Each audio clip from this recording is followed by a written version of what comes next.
Hello, everyone. Thank you for coming. Many of you know who I am, and many of you don't know who I am. To make a long story short, I'm a co-founder. I'm sorry.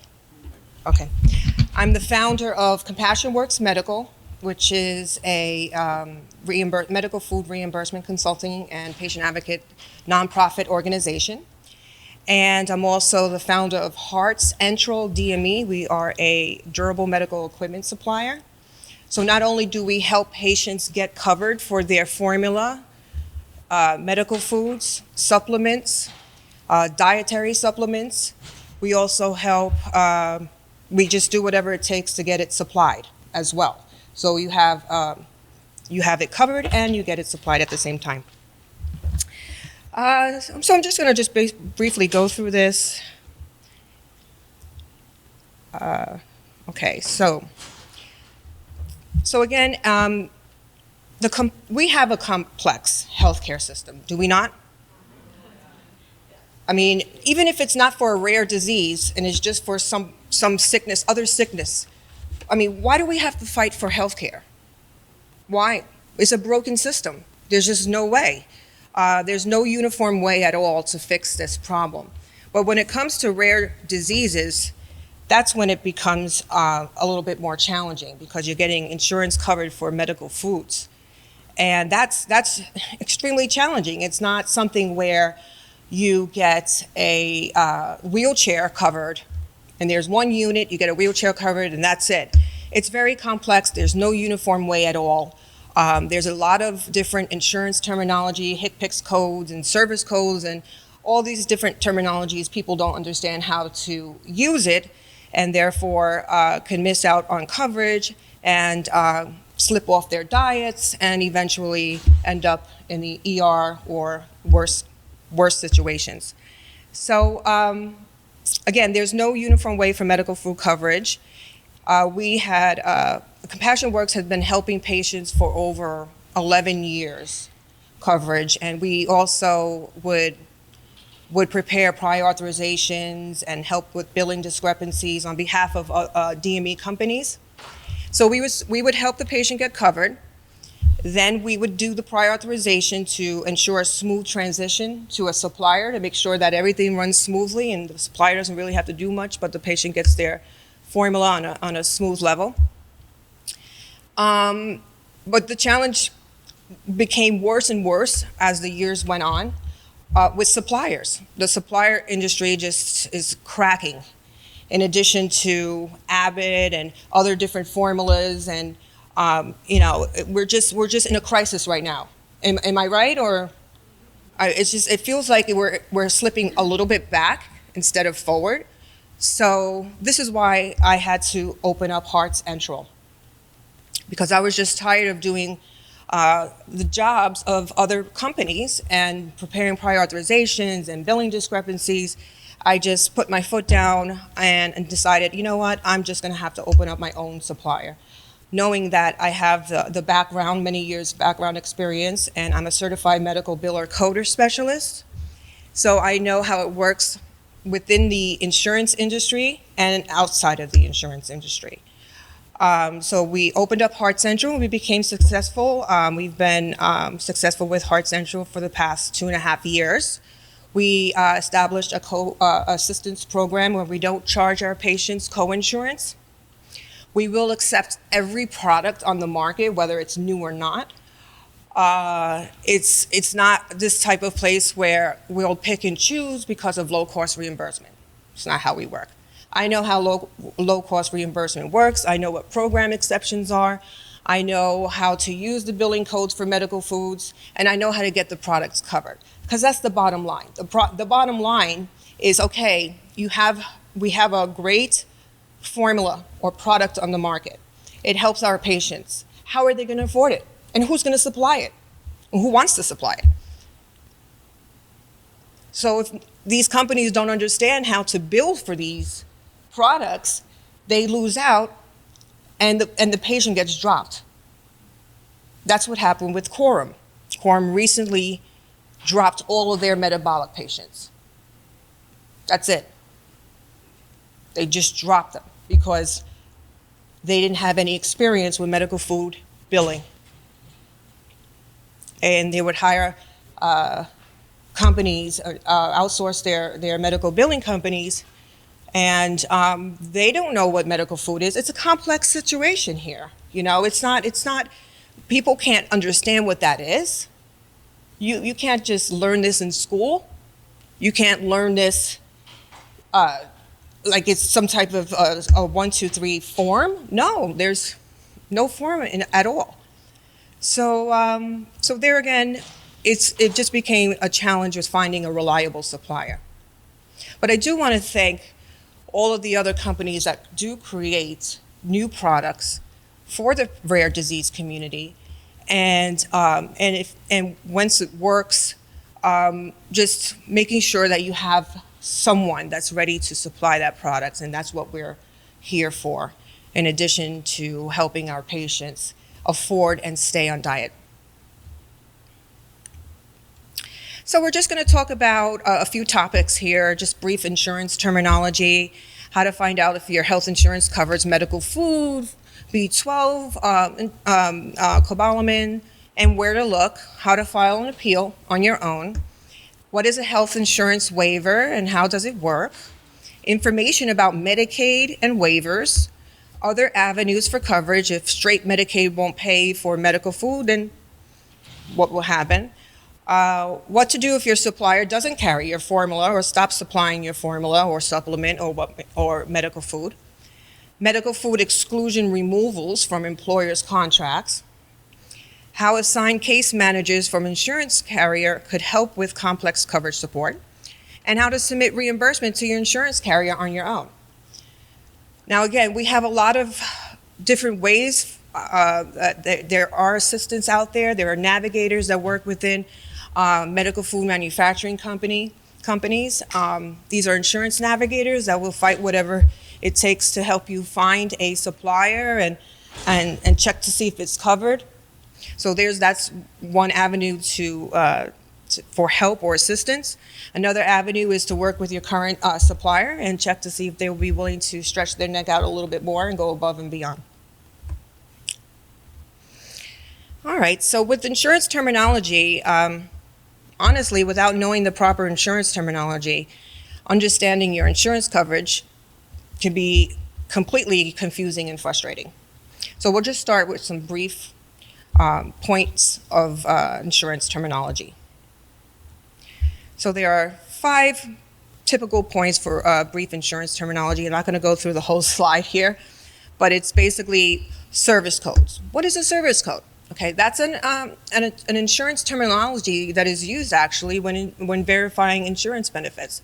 So when we verify insurance benefits, instead of I'd like to verify insurance benefits for my medical food or my formula, it's I'd like to verify insurance for my certain service codes to see if they're valid and billable. And what's a service code? It's a CPT code or HCPCS code. Either way, you see how this can be confusing? Because naturally people understand, oh, it's a HCPCS code and they stay in that area. No, it's actually a service code. It's a simple word for that in the insurance area. What is in-network and out-of-network, the difference between prior authorization and predetermination, diagnosis-driven plans, state mandate coverage, and other words. So how to find out if your health insurance covers medical food, formula, B12, and where to look? This was a question, I believe, from Kathy in her area, and Danae thought that this would be helpful to the community. Well, let's start off with commercial plans and your employer plans. Some of you may already know this, but I'll just go through it again. If you have a commercial plan, the best thing to do is to read through your benefits plan booklet, or it's called evidence of coverage. Go through that and look for exclusions. As soon as you get to the exclusions part, that will tell you everything, whether your medical food supplements and whatnot are covered. And once you get there, you look for certain words like medical food formula, enteral, oral, supplements, those words like that. And if it's not there, then usually that's a good sign, right? Others are what's covered under the exclusion section. So when you're reading your plan, your evidence of coverage policy or benefits plan booklet, you may overlook certain little words that may be there under the exclusion section. So these little words are may or unless, except. That is very important because you can overlook that and think, oh, it's not covered, it's not covered. No, it says may or unless. So that could fall under a diagnosis-driven plan, which are plans that only cover if it's diagnosis-driven. So for instance, usually medical foods are only covered for inborn errors and metabolism diseases. So you need a diagnosis code for that, which is, I believe HCU is E71.1. And you ask the insurance specialist, does this fall under the E71.1? And they'll say yes. And that's where it becomes a diagnosis-driven plan. It could easily be mistaken as a non-covered item. Then we have Medicaid state plans. Anybody here that has Medicaid? You could raise your hand. No, Medicaid, okay.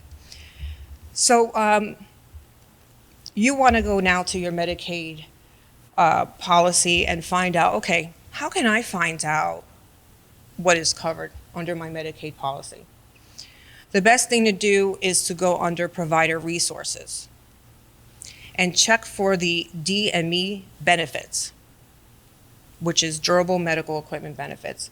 Typically, medical foods, enteral formula, and supplements fall under the durable medical equipment benefit.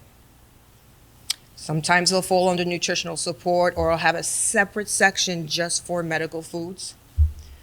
But overall, it's covered under durable medical equipment. So if you have Medicaid, go to provider resources, look up the DME benefits or durable medical equipment benefits. And there you will find the DME manual. There's also a fee schedule. So don't get confused. It's under the manual, DME manual. And you search for the words under that manual if you know how to do so. And it'll bring you to that point of the coverage, what's needed, what documents are needed for a prior authorization, if it needs a prior authorization, what's not covered, which you can go to the non-covered section. Okay, has anybody ever filed an appeal before? Raise your hand. Okay. For anything else, how long do you think that process is? Exactly, and it could be very frustrating because here you have, you have this, or you have a child that has a rare disease and they're fighting to basically survive. They're not,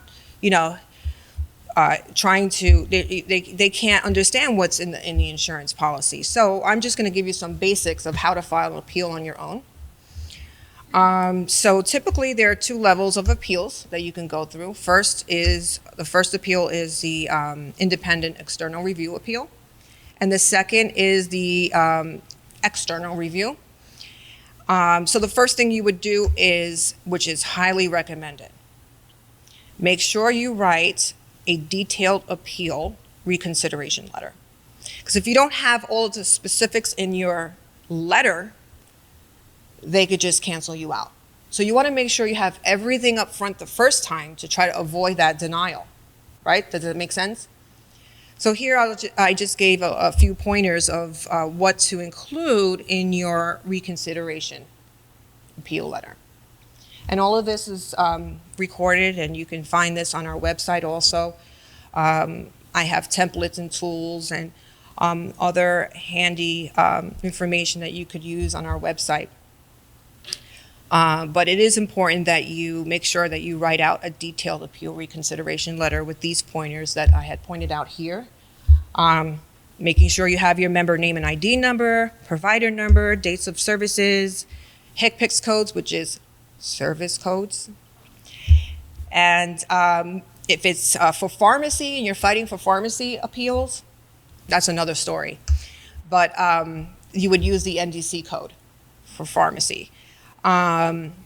a copy of the original explanation of benefits, voucher, or bill that you received, medical records, which is highly recommended, the letter of medical necessity, prescription, anything that you can throw in there the first time to avoid that denial process.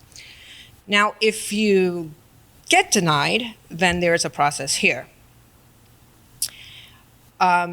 If your first appeal is denied, then you have the right to file a second appeal. And from there, you'll have instructions on your appeal letter the first time. It'll tell you what to do if you don't agree with the initial denial. You follow the instructions letter, and you must file your second appeal letter within 180 days from the date that the denial letter was sent to you.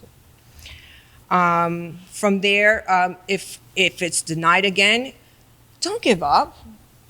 I know it's frustrating, but don't give up. Don't give up. Keep going. Keep going. There are ways. There are ways to work around coverage and other avenues of processes to help you afford and stay on diet. So I just threw out some other processes out there. You can file for a grievance decision. There are support programs out there. There's the Department of Insurance Commissioner. It depends where you reside. There's the Consumer Assistance Program. Speaking about programs, there are also different programs. If you have Medicaid, there are waiver programs. There's so much out there that a lot of people don't know about. They just think, oh, well, we'll set up a little fund here and that's it. No, there's so many avenues of coverage a lot of people is not aware about. Hey, so has anybody ever heard of a waiver? Insurance waiver? Yes?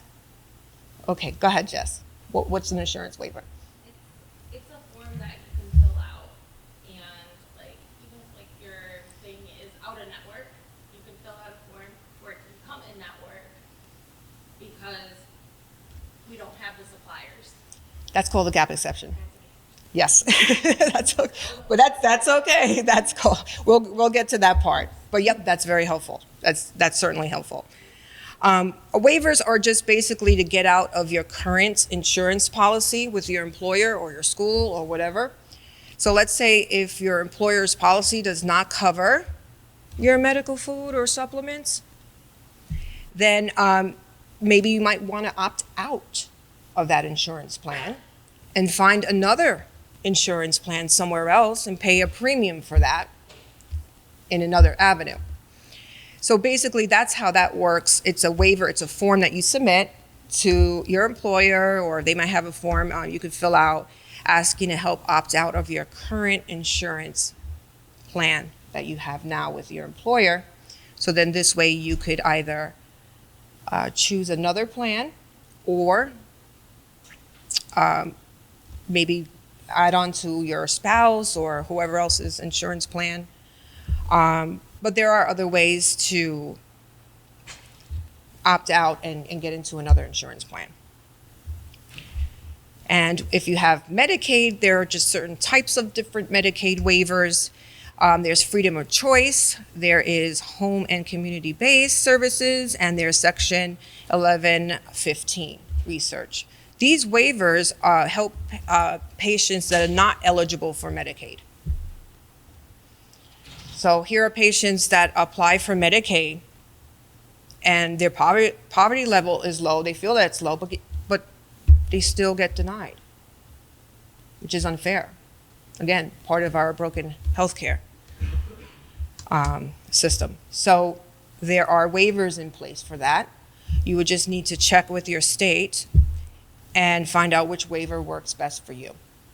And here I have some areas that you can go to and check to see if your state has a particular waiver, which would usually fall under the Section 1115 or the freedom of choice.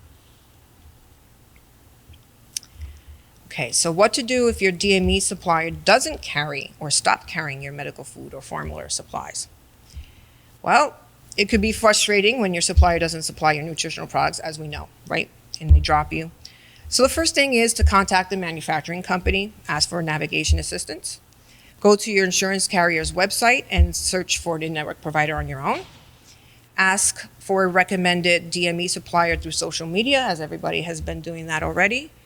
Find an out-of-network provider instead of an in-network provider. And that's where we come into the gap exception. And ask if they could provide a gap exception, in-network waiver from your insurance carrier. Now, so what is a gap exception? A gap exception is for out-of-network providers with insurance carriers. And what they do is they ask the insurance carrier if they could have an in-network waiver and collect under the in-network benefits versus the out-of-network benefits. Typically, if there aren't any other suppliers that carry a particular product within a certain mile radius of where the patient resides, the insurance carrier will grant you, the out-of-network provider, an in-network waiver. And really quickly, for the supplier's benefit, it's actually better to have things covered as an out-of-network than it is in-network, because you're confined into that one contracted plan. If you're out-of-network, you get to create a single case agreement, you get to negotiate the prices up front, you submit an invoice. It's more profitable that way. So it's profitable not only for the company, the DME company, it's also a win-win situation for patients as well. And if you just want to skip the DME overall, then you can just basically purchase it from a manufacturer, find out they have a discount from the manufacturer, and then submit reimbursement on your own and forget about all the DME stuff. And the next is contact your insurance carrier and try to work with your pharmacy benefits. I know it's difficult with pharmacy, and we know that medical foods and supplements are covered under medical, mostly pharmacy. That's where it becomes tricky, because pharmacies, it's tricky because they have a formulary list, or they go by a system. They have a pharmacy system that they go by, and if it's not there, how can they even provide it for you unless they work out some special arrangement and they can provide you your pharmacy medication. But there are formulary exception forms for pharmacy. So if your product is not listed on the pharmacy formulary, then your doctor can ask for a formulary exception to help add that onto the formulary based on your medical necessity need. Now, that takes time to do that. And there are a lot of companies out there that work under the pharmacy umbrella that don't want to even go that route because they feel that it's too much time. It's just not covered. Let's find a DME supplier. No, it's only once. That one patient. You don't have to keep doing it again and again. So if you get a formulary exception for that one patient, it's good to go. You don't have to keep doing it again and again. But there are companies that don't prefer to do that. So in other words, then you would fall under the DME benefit and get things covered under medical. Okay, so we're back to exclusions. Exclusions, how to remove from your employer. If you have an exclusion on your employer insurance plan, then you would need a medical food exclusion removal letter, which I have on my website. It's a template you could use for yourself. Take it and use that and submit it to your HR department, and they could help you remove the medical food exclusion that's on the contract between your employer and the insurance adjuster. Typically, employers that have over 150 people, they probably can't remove that, or else they'd have to do it for everyone. So if that's the choice, still don't give up, because there are other options. I know, been doing this for years. There are other options. There is no coverage in my book. There is no in my book. I don't take no for an answer. This is why we had to create Hearts Angel as our own supplier. There's no such thing as no, because I know that there is, based on my actual experience with over hundreds of patients that I've helped. and clinicians that I've helped over the years that know me.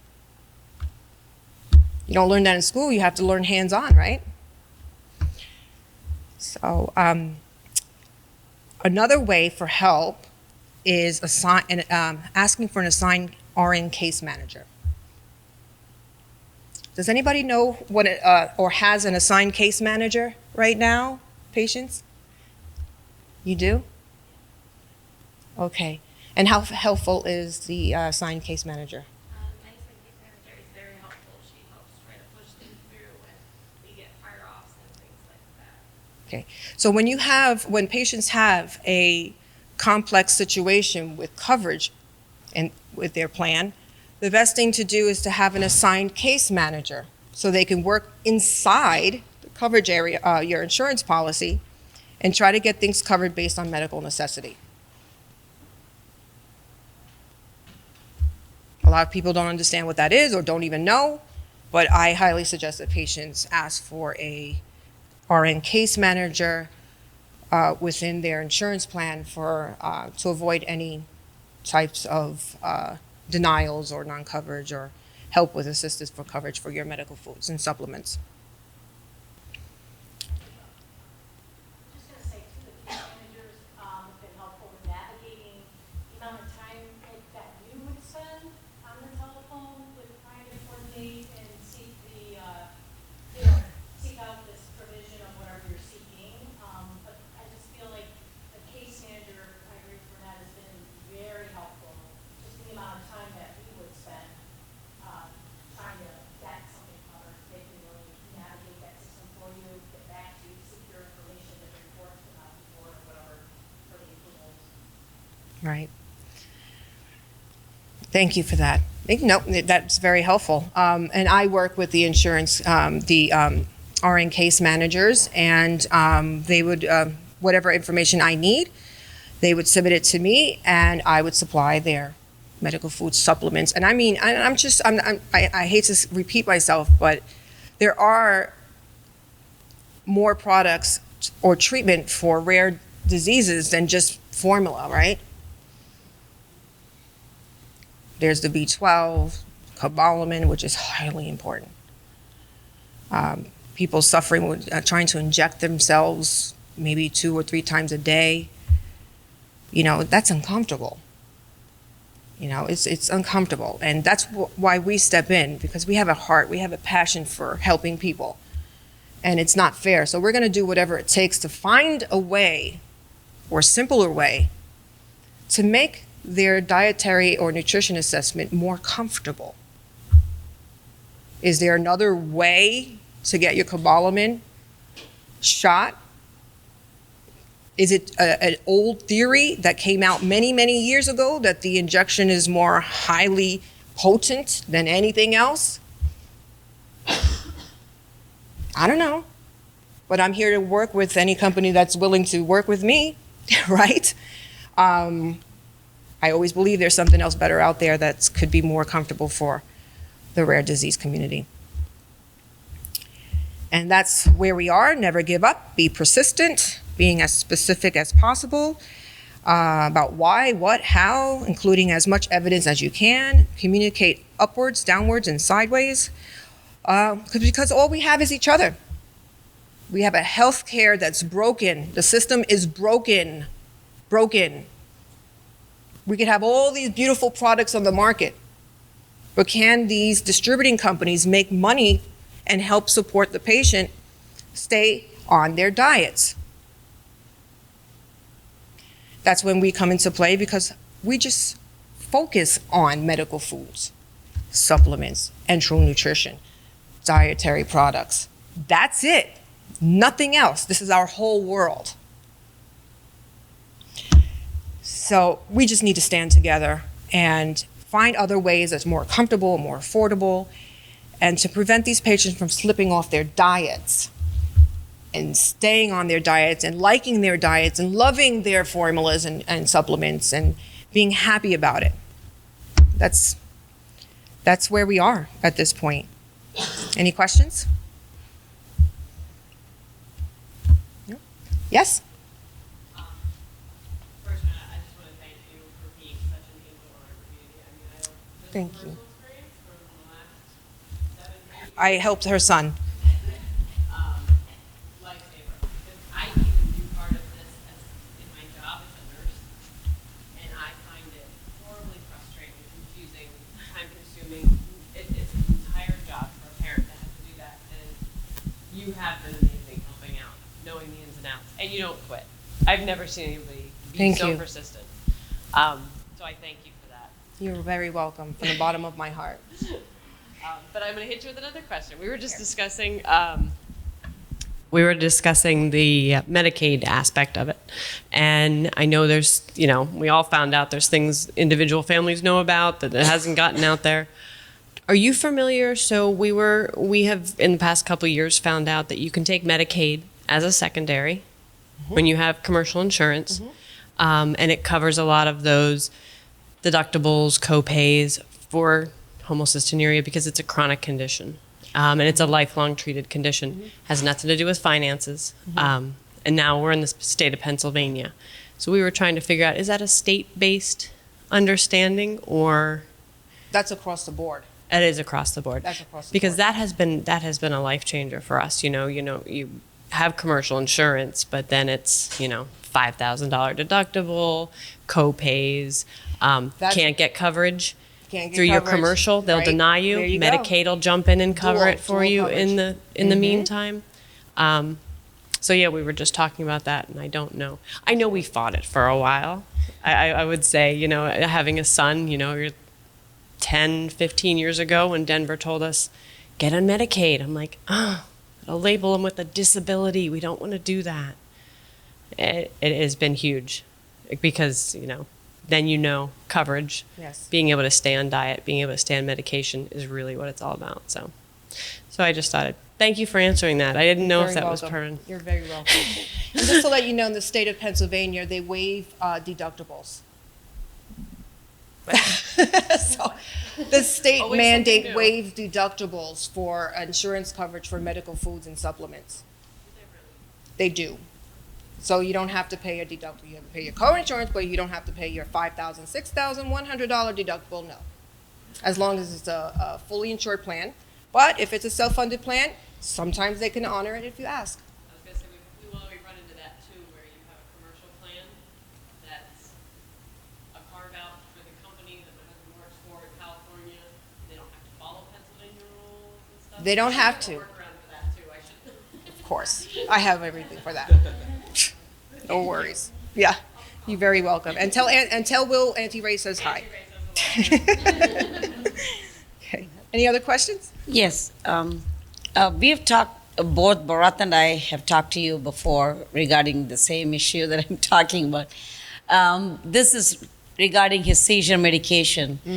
See, the thing is, for him, this is only the brand name seizure medication worked in controlling his seizures. In the last 7 years, he's been seizure-free, only because he's been taking that particular medication.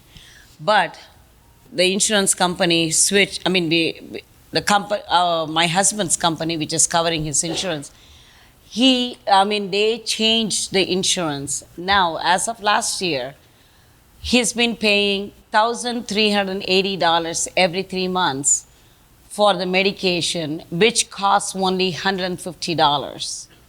$180 for 3 months. And they are denying it and putting on the penalty so that he pays $1,380 for getting a brand name medication. For generic, for the same medication, it's only $20. So we tried appealing it 3 times when we were in touch with you also. Right. We tried everything. They are still denying it. Go on generic or else pay the amount. This is a pharmacy benefit. This is a pharmacy This is benefit. straight up pharmacy benefit. This Yes. is not anything to do with the medical food or this is his medication, his seizures. As I mentioned before, pharmacy is tough. It's a whole different ball game. When you hear things are getting covered as far as medical foods or supplements, Yeah. which I consider medical food a medication because it's designed for a certain disease. So for me, it's a medication, right? But it's just falls under that medical food through the Center of Food and Safety Administration. So with the FDA, if you have a medical food product that's labeled as medical food, it does not have to go through the FDA and their compliance, all that compliance for drugs. That's a different story. If it's labeled as a medical food, it's a medical food. All you need to do is register that company, and that's it, because they need to know that that company and your products are there. But no compliance like running through the FDA and compliance and trials and none of that for medical. So these things are different. It's a whole different ballgame between pharmacy and medical. If there was a way to get his seizure medication covered under medical, that's something you may want to investigate or talk to your insurance company and see if this can fall under a medical benefit based on his medical needs. But that will be very challenging because this is a drug. See, the thing is, I've even gotten support letters from his neurologist and also from his geneticist why he's got seizures in the first place because of the homocystinuria. That's the, in fact, he was diagnosed after the seizures, and we were told because of that.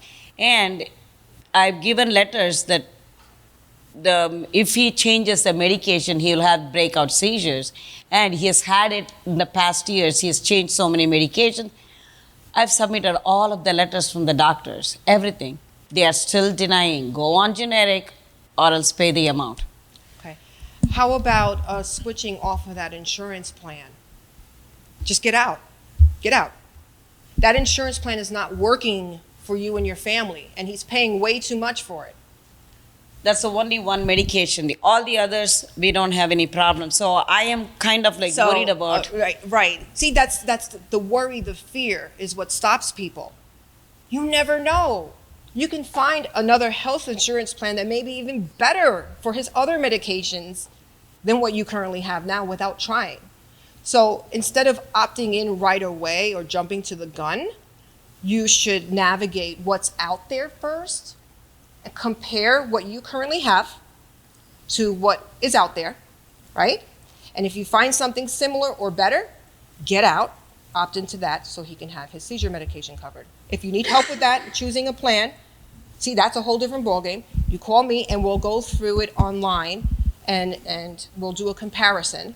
Okay. And we'll find a better plan. That would be the best way because this has been lingering on way too long and your fear has been stopping you from moving forward to another plan.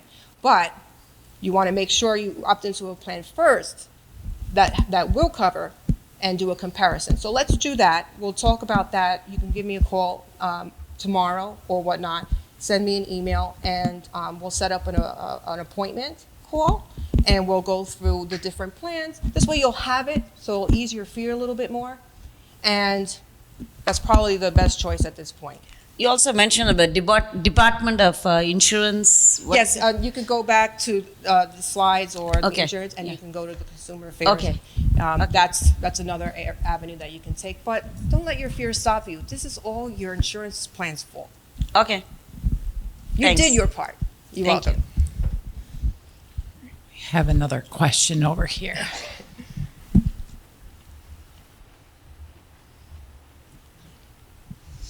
Hi, thank you again for being here. You're welcome. I met you many, many years ago, I think at a Southeast Regional Genetics Network conference, and I have since passed along your information to numerous patients. I recently started the Mississippi Metabolics Foundation. I'm in Mississippi, and so you probably know we have no state assistance for formula coverage or medical foods. So we have a lot of patients that are going off formula because most employer-paid plans are Blue Cross Blue Shield in our state.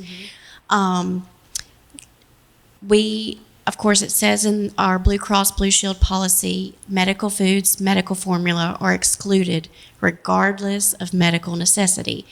So we've had some patients that have been able to get it covered under the DME, but I do believe that the way that they did that was their doctor actually said that they took it enterally and not orally, which they don't have a G-tube, and that was the only way they could get the insurance to cover it.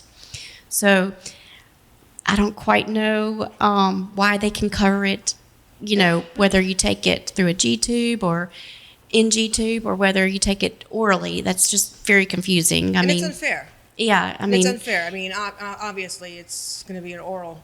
Right. And we fought for years and years for my daughter to not have a G tube. We sacrificed time, sleep, everything to feed her, 1 or 2 cc's by syringe just to get the formula in her and to keep her where we didn't have to worry about that extra complication of having a G tube. So I'm still sending patients your information because I know that you can help them navigate And I can supply that. their food as well now Yes. through Heart Central. So not only helping, I can also supply their food. Okay. I will And I have all definitely. the medical, all Blue. I love Blue Cross Blue Shield. I never have a problem with them. Okay. Well, then, speaking of Blue Cross Blue Shield, what about the federal employees plan? I know how that works too. They used to have a really tough mandate for. It went back and forth. Then it was just 1 year they were covered under pharmacy. This was only under pharmacy with federal. And then there was a point where they could get it under medical. So I'm familiar with federal. Okay. plans. Well, we're actually probably going to be calling you soon. Okay. My husband just recently took a federal job. So we went from a regular Blue Cross Blue Shield policy to a federal Blue Cross Blue Shield policy. And they are saying that the formula, because she takes it orally, Okay, I'll is, explain that. I'll yeah, explain that. Okay. is not covered. And they were trying to say it was falling under the prescription plan and it was not medical. Right. So, we're trying to get this quite figured out because this is a whole new plan. We've had our other plan for, 12 years. So we're having to relearn. You would think Blue Cross Blue Shield policies would be the same across the board. No, the federal plan is totally different than other employer-based Blue Shield policies. So I'll probably be calling you about that because they are trying to make it under prescription and under the pharmacy benefit and saying that's so. Okay, well, I will be contacting you in the next week. All right. Thank you so much. And just so you know what the difference between language, insurance terminology, enterally generally means it's being fed through a feeding tube. But as I mentioned, there is no uniformed way for medical food coverage. Yes, there are these words. Then it depends on who you're speaking with. The person is critical. The benefits specialist that you're on the phone with or the supervisor, that's critical because you can get different answers from different people. My job is to correct them. I correct them. When it comes to calling up claims and they're trying not to pay me, which I make sure that I have all the information to avoid the denials, but if it happens, I correct them. Because they don't know what medical foods are. Yeah, they don't even they know don't. what enterally is. I mean, my company's Heart's Enteral. A lot of people think it's central or, whatever. No, it's enteral, Yeah. So, that's another reason why I chose that word. Because Yeah. it's difficult and there's no uniform way. There's no uniform way where it has to be this way or federal or this. The only way it's a uniform way mostly is if it's a Medicare plan because you have assigned HCPCS codes that need to be assigned through Medicare patients only.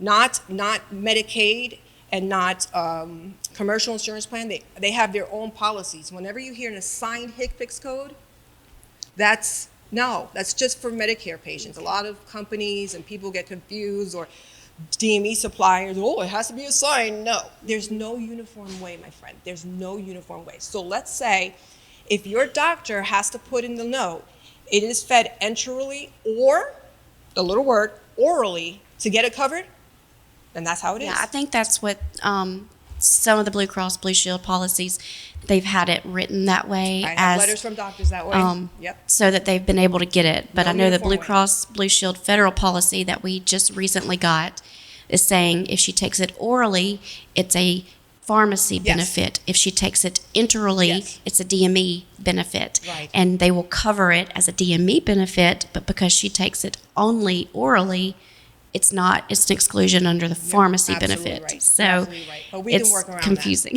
Yeah.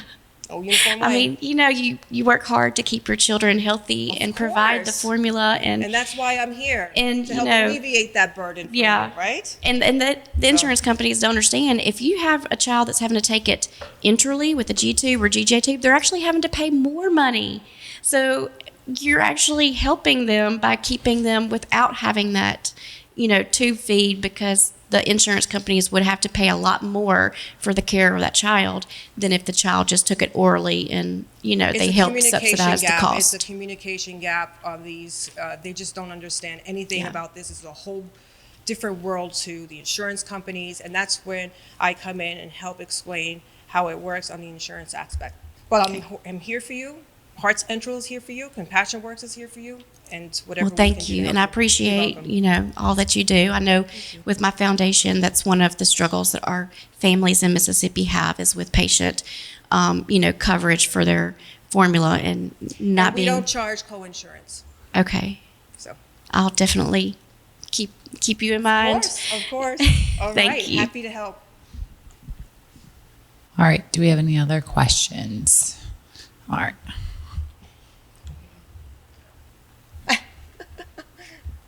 All right, Brian. No, I just wanted to say thank you for all you do, for Oh, everyone. You're welcome. Yep. Do you want to say anything, babe? Yeah, you've been like a lifesaver for me. Because Yes, when PKU. I got married, I was freaking out. I was like, "What's gonna happen? I'm gonna lose my insurance." I had no idea, no idea. And then I reached out to Raenette from a friend of mine. So that's how I met Raenette, and Raenette's just been an angel. She's just been so helpful. Glad to help. Yes, thank you. Anyone else? I think Jessica wanted to come up and say something. All right. Let It's just, we Jessica. have like 3 minutes.